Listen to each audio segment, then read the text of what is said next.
Goal Setting Mastery 2023. In this video, I'm going to deliver a very powerful masterclass for you, but more of that in a moment.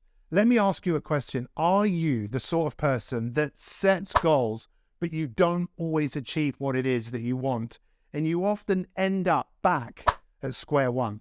Look, if that's you, you're not alone, and this video is for you. But let's just start off and look at the statistics around this, because it's estimated only 20% of people actually set goals.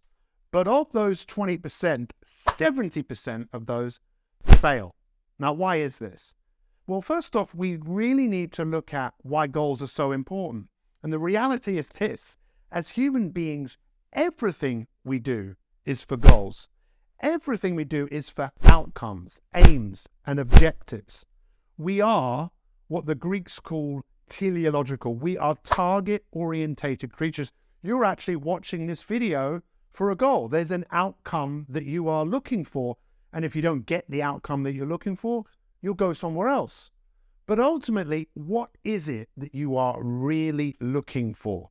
Look, what I have observed with working with people for over 30 years, from high-flying business executives to world and Olympic champions to everyday people just like you and me, is that most people don't achieve the things that they want for a few very simple reasons. So reason number one is we have too many choices.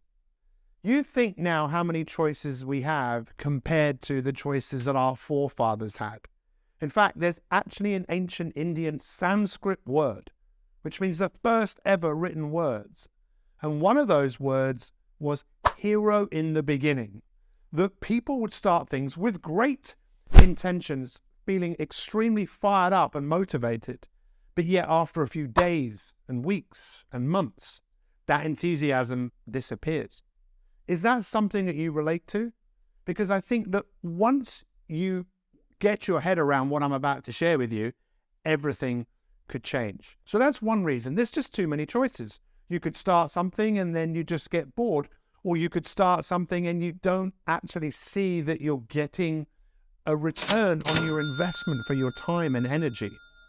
But the biggest reason that I have found why people don't get the results they want is they don't actually see the result of what they're doing. So let me ask you, what do you think drives most people to set a goal in the first place? Let's take New Year's resolutions for an example. Why do you think most people decide to get fit? Why do you think most people decide to move their life in a different direction? Well, in most cases, it's because a dissatisfaction with where they are. They're uncomfortable, they're in pain.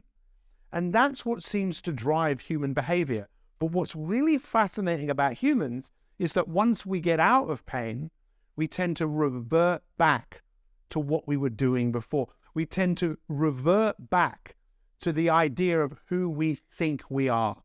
And this is what we call identity. Identity is the story that we tell ourselves. And our behavior is what we say yes and what we say no to. And that's our identity playing out. So this is really important. They're only words, but if you really took a moment to think about what I'm saying, and once again, it could change everything. What got you here, it isn't going to get you there. What's going to get you there is something different. Look, in 1989, I became a personal trainer. I know that was a very long time ago, and many of you weren't even born. But the majority of people that came to work with me, they didn't know what they wanted. They knew what they didn't want. They knew they were uncomfortable. They knew they were overweight. They knew that they were in pain. Their doctor had told them to come. So they already felt uncomfortable. And I did an assessment on them. And then I took them in the gym. I didn't know how uncomfortable they really felt because I was unaware. But they didn't have any concept or any idea of the person they could become. Look, if I said this to you, come round to my house every single day at 6 a.m. in the morning for 365 days. And if you did that for 365 days, you know what I'm going to do on the 366th day? I'm going to give you $1 million in cash. All you got to do, knock on the door. How many of you would do it? Most people would do it. Even if you're watching this in America or Australia, wherever you're watching this video, you'd probably do it. Why? Because you can identify with the result. And unfortunately, for most people, the biggest rewards are delayed. And we live in a world right now where everyone wants everything now.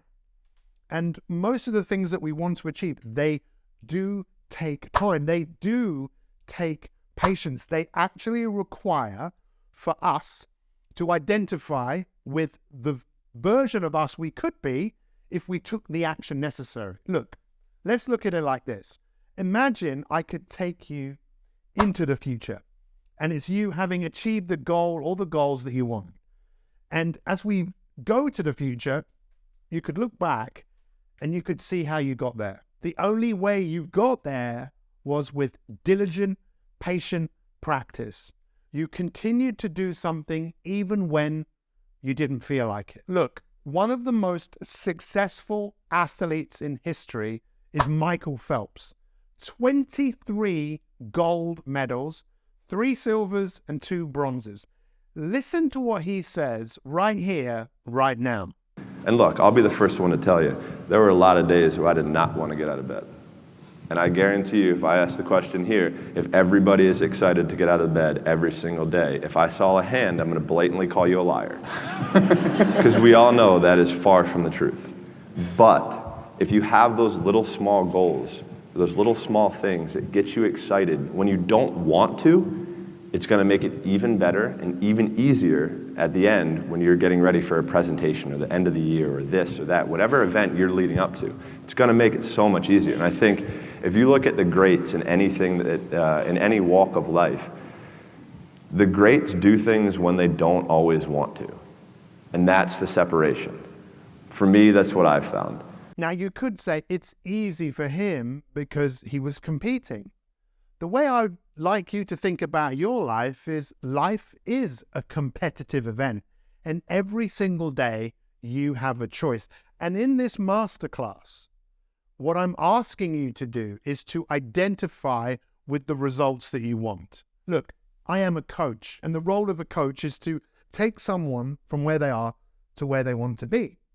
But most people don't know where they want to be. And because they don't know where they want to be, they give up and they actually end up someplace else. In fact, they often end up in a very similar place to where they were. The difference that is going to make the difference is for you not only to identify with you having the results that you want, but it's also your ability to do what Michael Phelps has done, which is to learn to think greater than you feel. Because the results are very simple in most cases, but they require us to move through something called resistance. So we know in order for us to achieve any goal in our life that we're going to have to get a little bit out of our comfort zones. We're going to have to do something that is a little bit more difficult. You can imagine Michael Phelps, like so many of us, every day when the alarm gets off, the easy choice to make would be to stay where we are. The challenging choice to make is to get out of bed.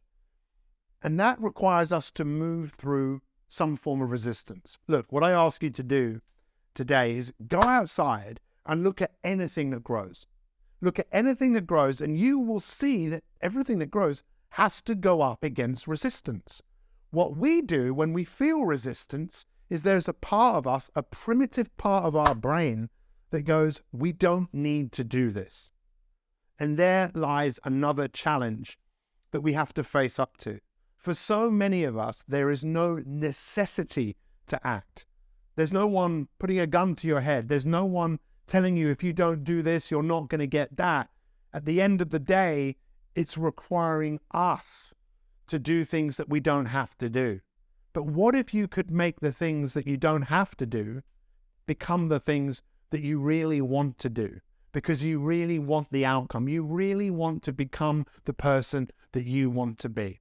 And this is the last thing that I want to leave you with. Look, I want you to think about where you are today. And then I want you to think about the areas in your life that you would like to grow. The areas of your life that you would like to make significant improvement. Areas of your life where you want to achieve goals. And they probably revolve around three areas. We call them the big three: your health and energy, your relationships with others and yourself, and your wealth, work, and service. Let's imagine that I could take you into the future and you could meet that version of yourself. Now, maybe one of those areas is more important than the other. But if you met that person and you look back, as I said before, you'd realize the only way you got there was through diligent patient practice, and you just kept going. But this is what I want you to do. I want you to think about the version of yourself in the future who's fitter. I want you to give that version of you a name. For me, that version of myself in the future is world-class athlete. What about you? Now, the reason I say that for myself is that every day I am chipping away at becoming that person. Now, of course, I'll never be a world-class athlete. I don't want to go out and compete in the Olympic Games. Every day for me is a competitive event. And the person I'm competing against is my former self. What about in your relationships? Who do you want to be? In 1 year's time, me and my relationships is Mr. Lover Man. And what does that mean? Look, I'd want to be a loving human being to my wife and the people I meet. And I want to continue to love and appreciate myself. And again, that might not work for you, but that's who I aspire to be. And what about in my work and wealth and service? Well, for me, it's Mr. Inspirator. I aspire to be the most inspirational person I can be, to inspire people like you to look at the future in such a way where you're optimistic, where you're hopeful. And let's finish on this question. What will be the greatest thing that you ever do in your life? Not what you've done, what will be the greatest thing you ever do in your life. Is it possible that the greatest thing that you ever do in your life will be the person that you become? So I challenge you, draw a little stick man, and that being you today, then think about the person that you want to be in those three life domains. Give that person a title and then go to work. And right now, I want you to take this to another level. I want you to watch another YouTube video that we made called The Greatest Investment That You Will Ever Make. Watch that video as I break it down into the exact steps and procedures that if you adopt into your life, this is going to make this year the best year yet. Do that now and let me help you close those gaps between where you are and where you want to be.